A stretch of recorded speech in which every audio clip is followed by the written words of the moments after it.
आपण हा मुद्दा पूर्णपणे डायव्हर्ट करण्याचा प्रयत्न करत आहोत।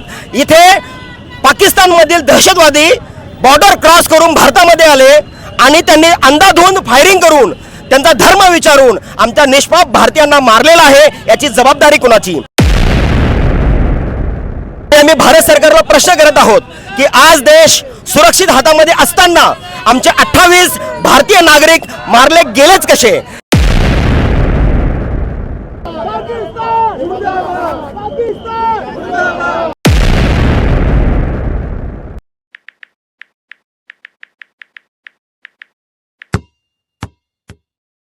काय सांगणार दादा आजच्या आंदोलनाबद्दल? आज उल्हासनगरमध्ये सर्व पक्षीयांच्या वतीने आज जो पाकिस्तानी आतंकवाद्यांच्या वतीने काश्मीरमध्ये ज्या पर्यटकांवरती हल्ला झाला आणि 28 निष्पाप पर्यटक मारले गेले, आज आम्ही सर्व पक्षीय इथे एकत्र झालेलो आहोत आणि या निंदनीय घटनेचा आम्ही जाहीर निषेध करत आहोत। आणि आम्ही भारत सरकारला प्रश्न करत आहोत की आज देश सुरक्षित हातामध्ये असताना आमचे 28 भारतीय नागरिक मारले गेलेच कसे?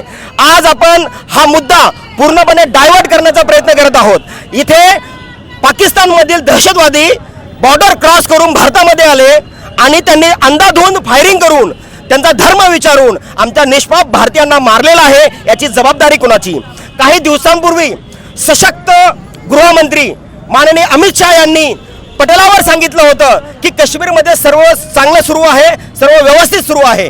त्यांनी पूर्ण श्रेय याचं घेतलं होतं। 370 हटवल्यानंतर काश्मीर सुरक्षित आहे असं गृहमंत्र्यांनी सांगितलं होतं। मग आज जेव्हा काश्मीरमध्ये निष्पाप पर्यटकांवरती हल्ला होतो, ते दहशतवाद्यांच्या वतीने मारले जातात, मग याची जबाबदारी कुणाची? याची जबाबदारी भारत सरकारची आहे, गृहमंत्र्यांची आहे। जेव्हा दहशतवादी भारतात येतात, बॉर्डर क्रॉस करून येतात, ही सिक्युरिटी सर्व गृहमंत्रालयाची आहे। त्यांच्याकडे हत्यार आले कशी, त्यांना काश्मीरमध्ये सुरक्षा दिली कुणी आणि हे मारले कसे गेले याची सखोल चौकशी झाली पाहिजे आणि आमच्या भारतातील सर्व नागरिकांना सुरक्षा मिळाली पाहिजे। मोदीजीने सांगितलं होतं 56 इंच का छाती है, हम देश सुरक्षित हाथों में, देश सुरक्षित हाथों में नहीं है, हमारे निष्पाप लोग मारे जा रहे। अगर इसी तरह ये हल्ले होते रहे तो गृहमंत्री को अपने पद से राजीनामा देना चाहिए।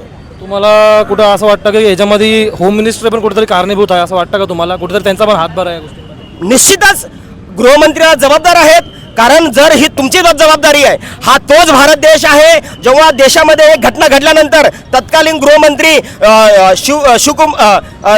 शिवराज चौहान यांनी फक्त कपडे बदलले तर त्यांना राजीनामा द्यावा लागला होता। हा तोच देश आहे जो मुंबईमध्ये भ्याड हल्ला झाला होता आणि तत्कालीन मुख्यमंत्री जेव्हा विलासरावजी देशमुख जेव्हा त्या व्हिजिटला गेले होते ताजमध्ये, त्यांचा मुलगा आणि एका फिल्म प्रोड्युसर तिथे घेऊन गेला होता। ही तीच मीडिया आहे ज्यांनी सरकारला प्रश्न केला होता आणि त्या मुख्यमंत्र्याला राजीनामा द्यावा लागला होता। हा तोच देश आहे जेव्हा तत्कालीन गृहमंत्री आर पाटील यांनी एक शब्द वापरला होता की बडे बडे शहरों में छोटी छोटी बातें होती है। हा तोच मीडिया आहे की त्यांना सरकारला धारावर धरलं होतं आणि गृहमंत्र्यांना राजीनामा द्यावा लागला होता। मग मी प्रश्न विचारतो एक नागरिक म्हणून, जेव्हा का एवढे दहशतवादी मोठा हल्ला झाला, 28 लोक मारले गेले आणि आमचे गृहमंत्री रेड कार्पेट आथरून त्याच्यावर श्रद्धांजली अर्पण करतात, ही कुठली संवेदनशीलता आहे? या गृहमंत्र्यांना उत्तर द्यावंच लागेल।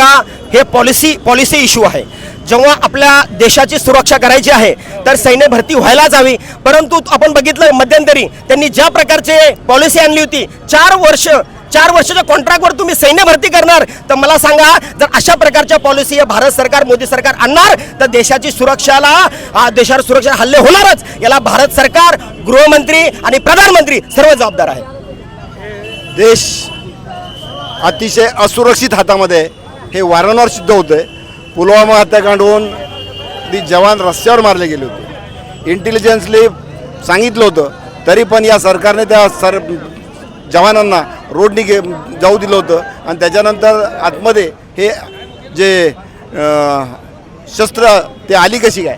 आतासुद्धा तसंच होतं आहे। निष्पाप नागरिक फिरायला जात आहेत, या सरकारच्या जीवावर त्यांच्यावर भरोसा ठेवून देश फार सुरक्षित हातामध्ये सांगतात आणि तिथं निष्पाप नागरिकांना अगदी फिरणाऱ्या पर्यटकांना गोळ्या घातल्या जातात आणि मग त्याला रंग दिला जातो। जात विचारली, धर्म विचारला, अजिबात नाही। अतिरेक्याला जात धर्म नसतो। पाकिस्तान याचा खात्मा केला पाहिजे, पण त्यासाठी चांगला देश चांगल्या सुरक्षित हातामध्ये असलं पाहिजे। त्यांना नक्की कळलं पाहिजे आता जो सत्ताधारी आहे त्यांना फक्त खुर्ची पाहिजे, त्याला बाकी काही पडलं नाही. मणिपूर जवळ आलं तरी काही फरक पडत नाही. शेतकरी रस्त्यावर तडफडून मेले तरी काय फरक पडत नाही. जवान रस्त्यावर तडफडून मेले तरी काय आणि नागरिक मेले तरी काय फरक पडत नाही.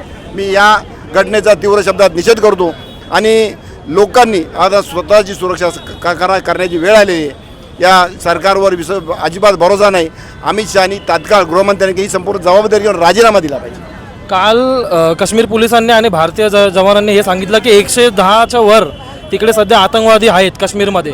तर मग जेव्हा हे एक दिवस आधी इन्फॉर्मेशन भेटतं आहे तर तुम्हाला असं वाटतं का इतक्या दिवसापासून इन्फॉर्मेशन दाबली गेली? सरळ आहे ना, दाबली गेलेली आहे. पुलवामाची सुद्धा अगोदर माहिती होती, परंतु सत्यपाल मलिक तत्कालीन त्या ठिकाणचे राज्यपाल त्यांनी सांगितलेलं की ही माहिती दाबली गेली की दाबायला सांगितली गेली. आता तसंच वाटतंय. याच्या मागे काहीतरी मोठं षडयंत्र आहे. अतिरेकी येत आहेत कसे? जर देश सुरक्षित आहे म्हणजे सगळ्या बाँड्री सुरक्षित आहेत, अतिरेकी आले कसे? आले की आणले गेले कोणी? याचा पर्दाफाश झाला पाहिजे. आणि मी या जाहीर शब्दात तीव्र निषेध करतो. आणि या सरकारचा सुद्धा पाकिस्तानचा संपूर्ण समूळ उच्चाटन नाश केला पाहिजे. त्यांची जी खुमखुमी आहे वारंवार या भारतामध्ये हल्ला करायची ती खुमखुमी घालवली पाहिजे. पण त्याचबरोबर या सरकारचा सुद्धा एक काळजी म्हणजे निरपराध नागरिकांचा बळी घेणारं सरकार आहे, त्यांना कधी माफ करतो. 2014 से ये जो सरकार आई है भारतीय जनता पार्टी केंद्र में, इन्होंने जो भी वायदे किए थे, इन्होंने वायदा हर प्रकार के किया था कि देश की सुरक्षा रखेंगे, महिलाओं की सुरक्षा होगी, गरीबों को हर प्रकार से न्याय दिया जाए. आज ये उल्टा हो रहा है. ये देश किसके हाथ में? गृह मंत्री कौन है? भारतीय जनता पार्टी का. अभी यहाँ पे महाराष्ट्र राज्य में जब ये आतंकवादी लफड़ा हुआ था, हमला हुआ था, उस समय पे गृह मंत्री आर पाटिल और चीफ मिनिस्टर विलासराव देशमुख उन्होंने अपनी नैतिकता जिम्मेदारी से राजीनामा दिया था. आज ये लोग इनके इसमें निरपराध जो 28 लोग हमारे पर्यटक मारे गए, वो ये सब जिम्मेदारी ये अमित शाह की है. गृह मंत्री वो है, उन्होंने व्यवस्था करना चाहिए. अगर सैन्य कम है तो भर्ती कौन करेगा? इन्होंने व्यवस्था करना चाहिए. जो भी जिम्मेदारी है वो इनकी है. और आज हमने उल्लासनगर में शिवाजी चौक उल्लासनगर 3 में ये सर्वपक्षीय के तरफ से इसका निषेध व्यक्त किया है.